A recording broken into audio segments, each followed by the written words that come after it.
5 امور ایسے ہیں کہ اگر وہ کام ہو جاتے ہیں تو ان کے بعد غسل کرنا فرض یا بعض اوقات جسے لکھ دیتے ہیں واجب ہے۔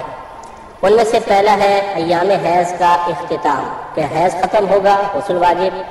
اسی طریقے سے نفاس، جو بچے کی پیدائش کے بعد بلیڈنگ ہوتی ہے، اس کے بعد ایک عورت پہ وقتی طور پہ ناپاکی طاری ہوتی ہے، اور اس کے بعد جو غسل کیا جاتا ہے، اس کے بعد یہ ختم ہوتا ہے نفاس تو غسل واجب ہو جاتا ہے۔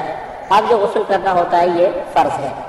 تیسرا احتلام ہوتا ہے کہ رات کو سوئے اور غسل فرض ہو گیا، جس کو ہم کہتے ہیں کہ، لیکن اس میں آپ کو بتایا تھا کہ شرط یہ ہوتی ہے کہ صبح جاگنے پر اپنے کپڑوں پر تری پائی، اور غالب گمان یہ ہے کہ یہ احتلام کے قطرات ہیں، خارجی اور پانی وغیرہ نہیں ہے، تو پھر اس میں غسل واجب ہوگا۔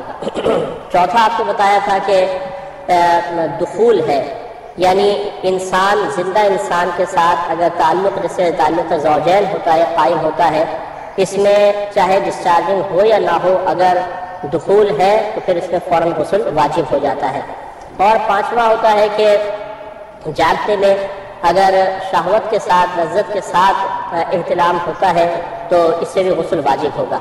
لہذا اگر کسی نے وزن اٹھایا اور ویسے خطرات نکل گئے بالفرض تو اس کو غسل واجب نہیں ہوتا، کیونکہ جاگتے میں غسل کے وجوب کی شرط یہی ہے کہ لذت کے ساتھ یا شہوت کے ساتھ انزال ہوگا، ڈسچارجنگ ہوگی تو غسل واجب ہوگا، ورنہ نہیں۔ یہ 5 اسباب ہوتے ہیں جن کی وجہ سے غسل فرض ہوتا ہے۔